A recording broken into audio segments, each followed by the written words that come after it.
Эхний асуултыг ноён Фармановоос асууя. Узбекистан улс сүүлд орон сууцны санхүүжилтийн зах зээлийг дэмжихэд олон улсын хөрөнгө оруулагчид болон Европын сэргээн босгол төвчлийн банк зэрэг хөгжлийн байгууллагыг хэрхэн татаж чадсан бэ? Энэ чиглэлд хэрэгжүүлсэн сайн туршлагаасаа хуваалцсан уу? UZMRC буюу Узбекистаны ипотекийн дахин санхүүжилтийн компанийг 2020 онд бүр суур хөрснөөс нь эхэлж шинээр байгуулж байлаа. Гол онцлог нь компанийг засгийн газрын санаачлагаар $2.5 сая анхны хөрөнгөтэйгээр байгуулсан явдал юм. Бидэнд байсан энэхүү бага хэмжээний хөрөнгийг аль болох үр ашигтайгаар хөшөөрөг болгох нь үндсэн зорилго байлаа. Тиймээс бид эхний ээлжинд орон нутгийн төрийн болон хувийн хэмжлийн банкнууд тэр дундаа ипотекийн зээл олгогч банкнуудыг татан оролцуулсан. Ингэхдээ банкнуудыг маш нямбаа сонгосон. Тухайн үед Узбекистанд 33 банк үйл ажиллагаа явуулж байсан бөгөөд бид тэдгээрээс 14 орчмыг нь сонгосон юм.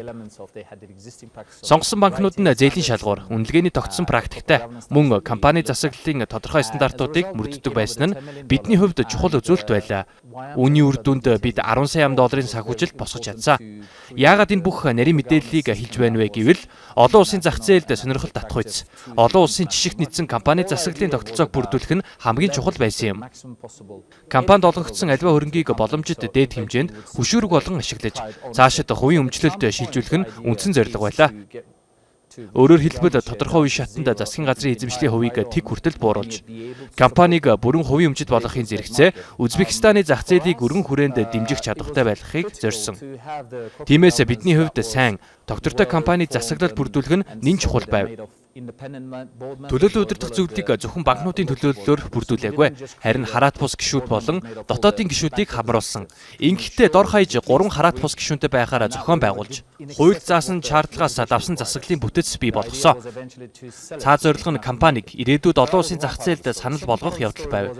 Үүний зэрэгцээ Европын сэргээн босголт хөгжлийн банк зэрэг олон улсын зээлдүүлэгч, хөгжлийн санхүүгийн байгууллагууд болон бусад хөрөнгө оруулалтын банкнуудын шаардлага нийцсэн дотоод бодлого, стандартыг бүрдүүлэх шаардлагатай байсан. Иймээс банкнуудтай заавал дахин санхүүжилтийн гэрээ байгуулах нөхцөлийг тусгаж, зээлийн үйл ажиллагаагаа эхлүүлэхээс өмнө бүх бодлого, журмаа боловсруулсан. Бид үүнд 9 сар орчим зарцуулж, нийтдээ 100 орчим бодлого, журмыг боловсруулсан. Эхний 9 сарыг бид энэ үйл явцад зарцуулж, хөгжлийн санхүүгийн байгууллагуудаас хөрөнгө татах үндсэн урьдчилсан нөхцөлдөө төвлөрсөн. Үүний дараа бид хөгжлийн санхүүгийн байгууллагуудтай харилцаж, эхэлсний дунд нь Европын сэргээн босгол хөгжлийн банк багтаж байв. Европын сэргээн босголт хөгжлийн банк нь хөрөнгийн зах зээлд чиглэсэн хувийн хвшлийн институцийг дэмжихэд төвлөрдөг байгууллага. UZMRC-ийн хөрөнгийн зах зээлээс их усүр татах, зээл авах зарчимд тулгуурлан байгуулагдсан учраас энэ загварыг ойлгох хөгжлийн санхүүгийн байгууллагатай хамтрах нь бидний хувьд маш чухал байсан. Бидэнд зөвхөн санхүүжилт олгохоос гадна бизнесийн үйл ажиллагааг хэрхэн зөв хэлбэржүүлэх, компани засаглалын тогтолцоог хэрхэн сайжруулах талаар мэргэжлийн туршлага, дэмжлэг үзүүлэх түнш хэрэгтэй байв. Ингэж бид Европын сэргээн босгол хөгжлийн банктай хэлэлцээний шатанд хүрсэн юм. Тэгвэл ноён Шамсиев, Европын сэргээн босгол хөгжлийн банкны зүгээс Узбекистаны талд тавьсан гол нөхцлүүд юу байсан бэ? Нэмэлтээр асуухад доктортой орон сууцны санхүүжилтийн экосистемийг хөгжүүлэх тал дээр Монгол улс бүс нутгийн бусад оронтой харьцуулахад хаана яваа бол?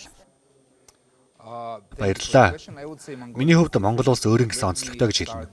Гэхдээ эхлээд таны эхний асуултад хариулъя. Ипотекийн дахин санхүүжилтийн компаниудыг санхүүжүүлэх нь Европын сэргээн босголт хөгжлийн банкны бусад зах зээлд төгөөмөл хийдэг ажил биш. Харин Узбекистаны хувьд хоёр үндсэн шалтгаанаар онцгой тохиолдол болсон гэж хэлж болно. Нэгдүгээрт UZMRC олон талаараа санхүүжилт авах боломжтой банкны шаардлага хангах хүйс байгууллага байсан. Үүнд засгийн газрын дэмжлэг нөлөөсөн ч үүнтэй адилаар тус компани удирдлага суурай бүрдүүлэх чиглэлд маш их ажил хийсэн чухал байлаа.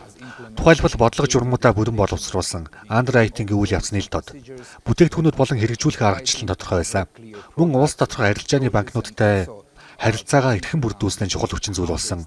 Энэ нь бидний хувьд маш чухал байсан. Гэхдээ хамгийн чухал хүчин зүйл нь үүгээр хязгаарлагдаагүй. Өөр нэг гол зүйл нь тус компани цаашдаа үйл ажиллагааны чиглэл төлөвлөгөө байсан. Тэд үйл ажиллагаагаа 3 үндсэн чиглэлээр хөгжүүлэхэд зорж байсан. Нэгдүгээрт өөр байгууллагуудаас авсан их усүр тулгуурласан санхүүжилтийн загвараас илүү арилжааны шинжтэй загвар руу шийдэхээр төлөвлөж байсан нь бидэнд ихээхэн таалагдсан. Хоёрдугаарт тэд Узбекистаны хөрөнгийн зах зээлийн гол тоглогчдын нэг байсан. Зөвхөн бонд гаргаа зогсохгүй, хөрөнгийн зах зээлийн хэрэгслийг бүх оролцогчдод илүү хүртээмжтэй болгохын тулд зохицуултыг өөрчлөх. Зохицуулагч байгууллагатай хамтран ажиллахад хөрөнгө хүчин чармайлт гаргаж байсан. 3-дугаарт ил тод байдлыг хангах чухал байсан. Эдгээр хүчин зүйлсийн нийлбэр нь UZMRC-г бидний хувьд санхүүжилт олох боломжтой найдвартай түншгэж үзэх үндслэл болсон. Мөн бид хамтран хэрэгжүүлж болох шилжилтийн зорилт, мандатыг тодорхой харах боломж олгосон. Энэ нь ганц удаагийн төсөл биш. Бид өнгөрсөн жил гэрээгээ байгуулсан. Одоо ч хамтын ажиллагаагаа үргэлжлүүлж байна. Цаашдаж тус компанитай түншлээд явна гэж найдаж байгаа. Таны хоёр дахь асуултад хариулахад Монгол Улсын банкны салбар олон талаараа Узбекистан улсынхаас илүү хөгжсөн гэж би бодож байна. Учир нь Монголын зах зээл харьцангуй жижиг, илүү хансан, олон тоглогчтой өрсөлдөөн ихтэй. Ялангуяа иргэдийн банкны үйлчилгээний сегментэд энэ нь тодорхой харагддаг бөгөөд энэ бол давуу тал. Харин ипотекийн дахин санхүүжилтийн хувьд Монгол улс Узбекистанаас бага зэрэг хоцорч байгаа гэж хэлж болно. Учир нь Узбекистан энэ бүтцийг анхнаас нь илүү сайн төлөвлөж, илүү тодорхой загвараар байгуулсан. Хэрв та Европын сэргээн босгол хөгжлийн банк Монголын ипотекийн корпорацтай хамтран ажиллах боломжтой эсэхийг асууж байгаа бол хариулт нь тийм. Бид одоогоор энэ чиглэлийн бүтцийг идэвхтэй судалж байна. Энэ нь Узбекистанд хэрэгжүүлсэн загвараас бага зэрэг өөр байх боловч бид Монголын хөрөнгийн зах зээлийг хөгжүүлэх, мөн орон сууцны зах зээлийг дэмжих чиглэлд хамтран ажиллахад бэлэн байна. Ипотекийн зээлээр баталгаажсан үнд цаас гаргах, хөрөнгийн зах зээлээс санхүүжилт татах тогтолцоог хөгжүүлэхэд та бүхэн ямар гол сорилтуудтай тулгарсан бэ? Гол сорилт нь Узбекистанд хөрөнгийн зах зээлийн хууль эрх зүйн орчин бүрэн бүрдээгүй байсан явдал юм. Үнэн дээр энэ асуудал өнөөдөр ч бүрэн шийдэгдээгүй хэвээр байна. Бид эхлээд засгийн газар болон зохицуулагч байгууллагуудад энэ санаачлага яагаад хэрэгтэй, ямар ач холбогдолтой вэ гэдгийг ойлгуулж, итгүүлэхэд бараг 1 жил зарцуулсан. Ипотекийн зээлээр баталгаажсан үнэт цаасны тогтолцоо бий болсноор салбар доторх мөнгөний эргэлт сайжирна. Банкнуудын баланс дээр гатсан хөрөнгийг эргэлтэнд оруулна. Мөн байнга шинэ мөнгө татахын оронд байгаа хөрөнгийг дайчлан нэмэлт их усүр бүрдүүлэх боломжтой болно гэдгийг тайлбарлах шаардлагатай байсан. Анх бид хөрөнгийн зах зээлийн тухай хуулийг батлуулах чиглэлээр ажилласан. Гэвч Узбекистаны нөхцөлд энэ үйл явц нэлээд онцлогтой байлаа. Учир нь зохицуулагч байгууллага 3 удаа өөрчлөгдсөн. Эхлээд тусгай агентлаг байсан. Дараа нь эдийн засаг, сангийн яамны харьяанд шилжсэн. Харин одоо ирээдүйн төслүүдийн үндэсний агентлаг буюу NAPB-гийн харьяанд ажиллаж байна. Эдгээр өөрчлөлтийн явцад бид ихээхэн хугацаа алдсан. Гэхдээ Узбекистан цаашаа хөдлөх шаардлагатай байсан. Тиймээс бид энэ асуудлыг хууль эрх зүйн сэндбоксing орчны хүрээнд шийдэхээр болсон. Энэ нь мөн Узбекистаны хувьд цоошин практик байсан. Бид Узбекистаны нөхцөлд хэрэгжүүлэх боломжтой ипотекийн зээлээр баталгаажсан үнэт цаасны хамгийн чухал элементүүдийг боловсруулсан. Өөрөөр хэлбэл хууль доторх төр зохицуулалт маягийн бүтэц бий болгосон гэсэн үг. Гол зорилго нь энэ загварыг онлын төвшөнд бус бодит практикт туршиж үзэх явдал байлаа. Ингээд бид 5 банктай хамтран туршилтын хилцэл хийхээр болсон. Эдгээр нь туршлагатай томоохон төрийн өмчит банкнууд байсан бөгөөд манай шаардлагад нийцэх ипотекийн зээлийн багцтай байв.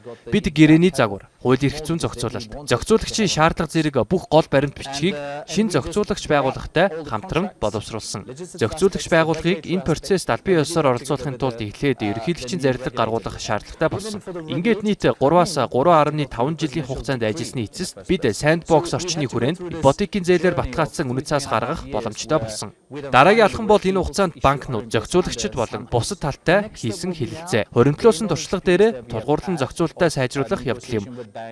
Би одоо туршилтаас авсан сургамжуудаа тусгаж, уг зохицуултыг байнгын хууль болгохоор ажиллаж байна. Бидний тулгарсан гол сорилтууд байсан. Гэхдээ эцэст нь энэ ажлыг амжилттай дуусгаж чадсан нь бидний хувьд аз завшаан гэж хэлж болно. Хөгжиж буй эдийн засгууд орон сууцны санхүүжилтэд олон улсаас хөрөнгө илүү ихээр татахын тулд юу хийх шаардлагатай вэ? Мөн ногоон эрчим хүчний хэмнэлцтэй орон сууцны төслүүд Европын сэргээн босгол хөгжлийн банкны хөрөнгө оруулалтын стратегид ямар гол үүрэг ролтой байна? Тун чухал асуулт байна. Ногоон санхүүжилт бол мэдээж маш чухал. ESG шаардлагуудын хэмжээнд өргөжөд байгаа. Хөгжиж буй орнуудад энэ бол одоогоор зайлшгүй байх ёстой шаардлага болж байна. Монголч энэ чиглэлийн хандлагыг дагаж гүйцэхээр ажиллаж байгаа. Тиймээс дотоодын компаниуд илүү их санхүүжилт татахын тулд энэ чиглэлд хөрөнгө оруулах шаардлагатай. Тухайлбал Хамаг, Хасбанк зэрэг зарим банк энэ чиглэлд аль хэдийн хөрөнгө оруулсан. Тиймээс ч тэд одоо олон төрлийн хөрөнгө оруулагчтай хамтран ажиллаж байна. Өөр нэг чухал зүйл бол зохицуулалт. Муражон өмнө энэ талаар дурдж байсан. Узбекистанд хууль тогтоомж өөрчлөхөд илүү урт хугацаа шаардлагадж магадгүй. Харин Монголын хувьд түүх нөхцөл, зах зээлийн онцлогоос шалтгаалаад ийм өөрчлөлтүүд харьцангуй хурдан хэрэгжих боломжтой гэж бодож байна. Бид Монголын хөрөнгийн бирж болон бусад оролцогч талуудтай хууль тогтоомжид өөрчлөлт оруулах, мөн тодорхой төрлийн бонд, ялангуяа covered bond буюу баталгаат хөрөнгийн сантай бондыг Монголд нэвтрүүлэх чиглэлд идэвхтэй хамтарч ажиллаж байна. Энэ чиглэлд хөрөнгө оруулагчны хувьд итгэл төрүүлэх үе бүтэц зохицуулалт бий болох шаардлагатай. Эцэст нь бодлого журмын ил тод байдал маш чухал юм. UZMRC анхнаас энэ зарчмаар эхэлсэн. Хөрөнгө оруулагчны хувьд гол хөрөнгө нь жишээлбэл ипотекийн зээлүүд байна. Тиймээс тухайн зээлдэгчдийн зээлжих чадварыг үнэлсэн underwriting-ийн стандартууд ил тод тогтсон шаардлагын дагуу хийгдсэн гэдэгт хөрөнгө оруулагчид итгэлтэй байх ёстой. Учир нь эцсийн дүндээ эдгээр ипотекийн зээлүүд нь банкнууд болон микийн хөрөнгө оруулагчдад санал болгох санхүүжилтийн гол барьцаа хөрөнгө нь болж байгаа юм.